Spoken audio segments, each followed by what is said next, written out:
the Queenship of Mary. Nga naman nga gitawag man si Maria na Queen of Heaven and Earth. No? So today, let's talk about why Mary is honored as Queen of Heaven and Earth. So, ang simbahan formally proclaimed Mary's queenship in 1954, when Pope Pius XII instituted the feast of the Queenship of Mary in his encyclical Ad Caeli Regina.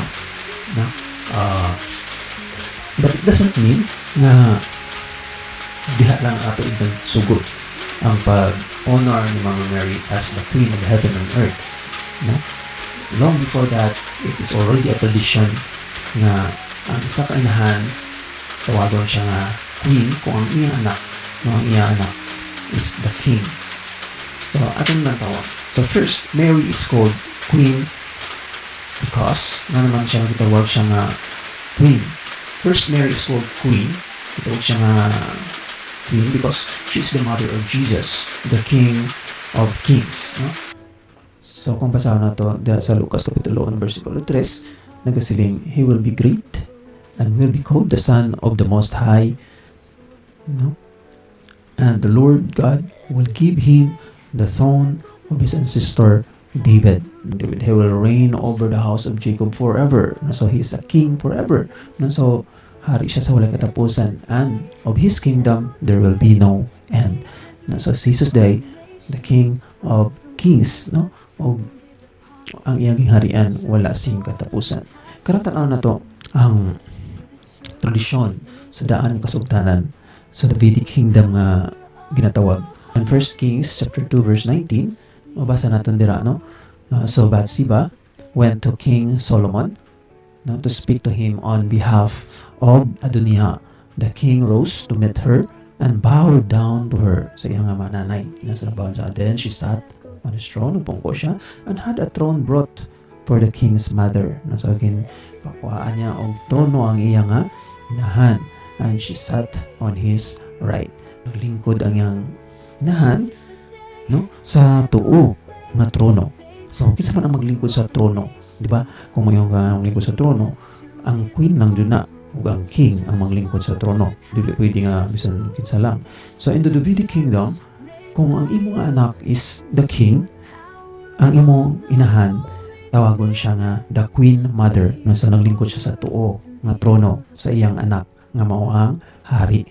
So mo dinay tradisyon in the Davidic Kingdom, Ug mabasa usab na nato dira sa Jeremiah chapter 13 verse 18, ning-ingon dira, say to the king and to the queen mother. So ing na ang hari ug ang queen mother. So kinsa man nga queen mother, ang inahan siya sa King of Judah. So in Jeremiah, the King of Judah is also part of the Davidic Kingdom. So makita nato nga diha sa daan ng kasultanan sa ilang tradisyon, kung part ka sa Davidic Kingdom, ang imong nga inahan tawagon siya nga queen mother, kung ang imong anak mao ang hari. So mo na siya gitawag si Mama Mary nga Queen of Heaven and Earth.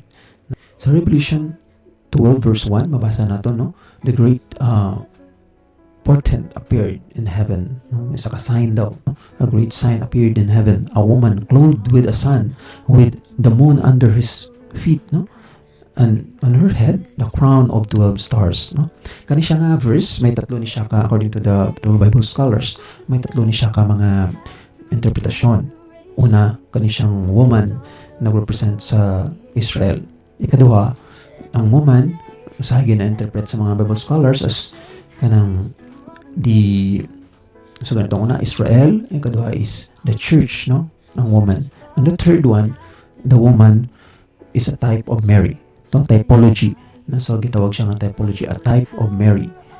Na in the vision of St. John, maramdaman nato si St. John, siya jud ang nagatipan kang Mama Mary, at the foot of the cross, gitugyan ni Jesus Christ ang iyang iloy, so babayi yari ang imong nga iloy, yari ang imong anak, and from then on gindala niya si Mama Mary, siyang nagatipan kang Mama Mary. That is how close St. John is to Mama Mary, nga naingon na siya ka-close kang Mama Mary.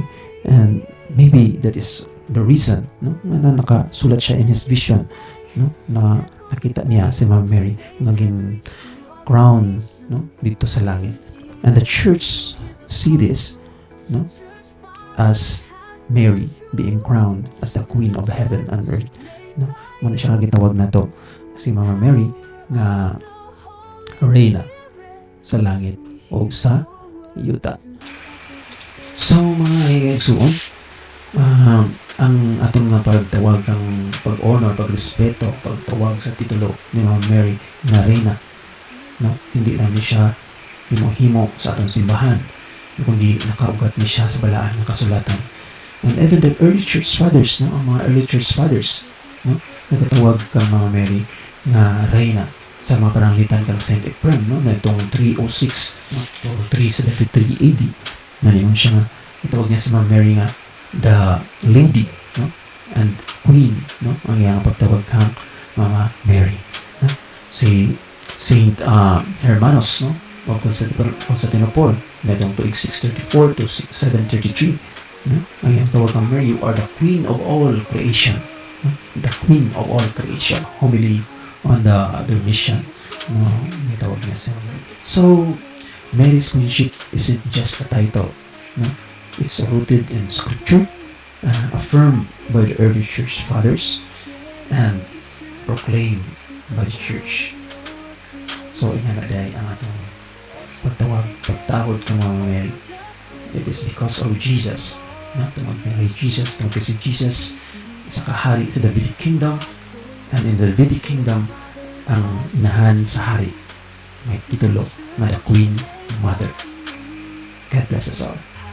With power of the Holy Spirit, we hear your words through the echoes of faith. You, O Lord, the word we hear through echoes of faith. Ecce fidei.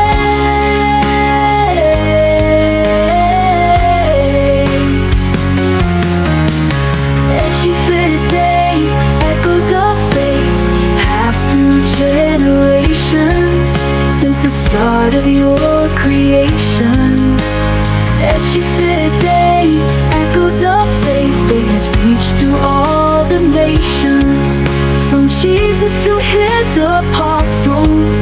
Church fathers has been true to the church made by you.